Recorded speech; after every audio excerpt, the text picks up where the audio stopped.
Evening. My name is Aurora Kuhn, and today I just want to talk about the complexity surrounding the abortion debate.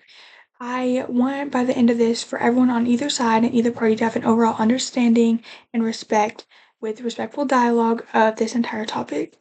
To begin, I just want to acknowledge by saying that a group of people that have a very strong and set perspective on abortion is going to be the anti abortion supporters. It's very high and obvious how much they are set in their opinions, and it should be really commended for their passion on this.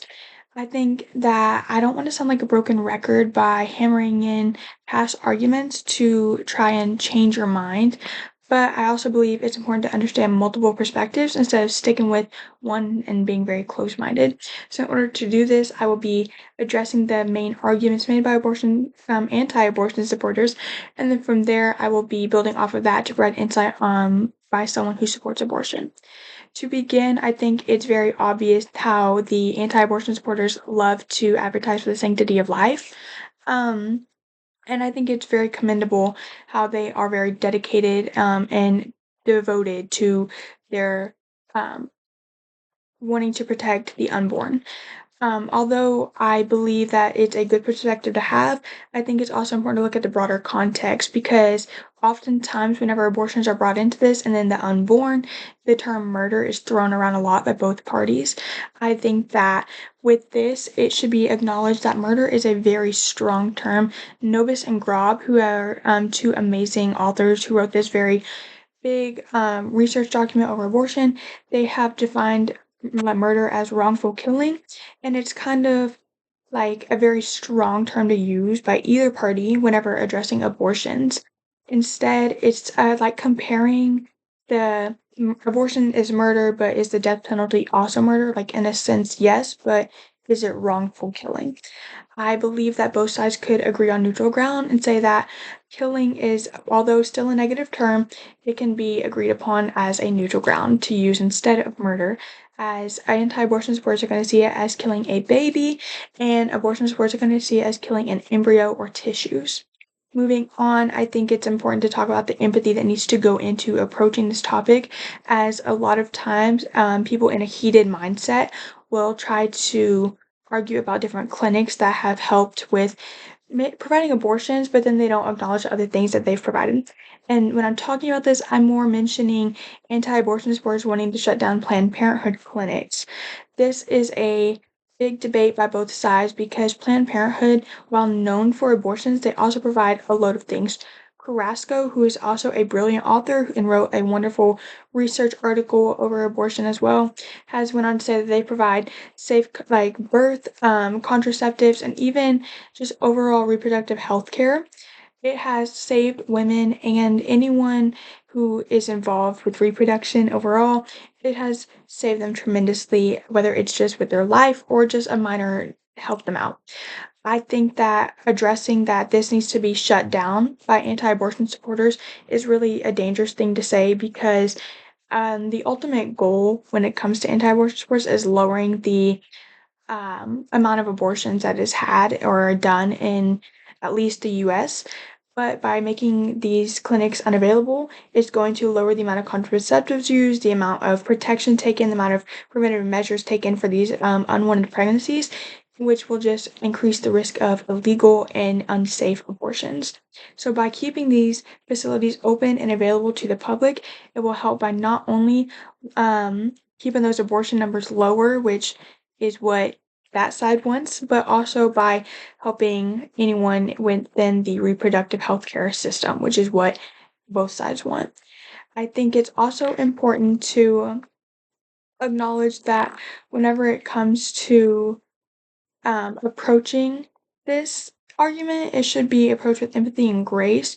One of the biggest issues that may be caused is whenever ethical beliefs are brought into it, it should be separated from healthcare and politics, should not have anything to do with religion.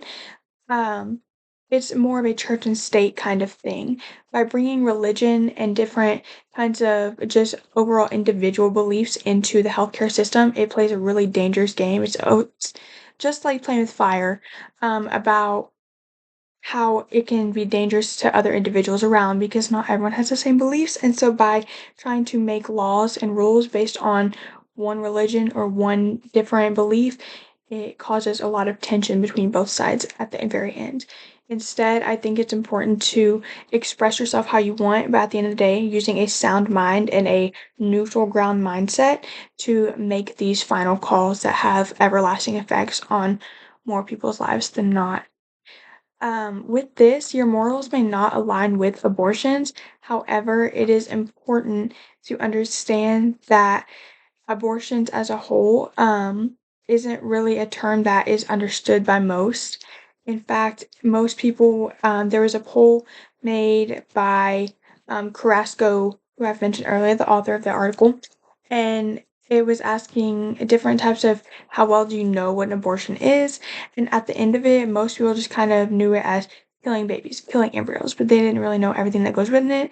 And I think it should be addressed with ease and with compassion as it is a traumatic experience for women around, and traumatic is even a big word to use. It's more of an intense health procedure, and it's not an easy thing for anyone to have to experience. So by addressing it with compassion instead of just hate and negativity, it can make this a world a lot easier for everyone involved. In conclusion, I would just like to say that overall, I've discussed the arguments that come with anti abortion supporters, different ways to approach it instead in order to meet both parties on neutral ground, and then from there, just how to separate church and state so these tensions caused will not be as major. Um, I would like to just wrap up by saying that in navigating the complexities that come with abortion, I hope that from here on out, you will address the entire argument, no matter who you are, with respect, compassion, empathy, grace, and inclusive dialogue. Some of the questions that I have received surrounding this speech has been the first one was, do you think that contraceptives should just be available for anyone? And absolutely. I think that preventative measures for if you do not want a pregnancy should absolutely 100% without even hesitating. It should be available to anyone who is wanting it. And the other question that I got is whenever the term murder is thrown around, is it more religious or scientific based? I think it depends on which side you're on. I think on anti abortion supporters, not always, but a majority of the time, it is based on religion, and it's a lot of Bible quotes that are involved around murder that happen to tie around abortion that they will kind of loop to make it one. And I think it's just a misunderstanding. Although I think on the abortion supporter side, they use science and the scientific term for murder, which is where it kind of gets lost in translation whenever you hear murder, because they think Bible and they're thinking like the murder of like science wise and science based things like wrongful killing. So that is what I believe is causing a lot of tension is just that one. But those are two of the biggest questions I got whenever I submitted my outline. So um, I hope that that really answered and cleared up any kind of miscommunications that were had. Thank you.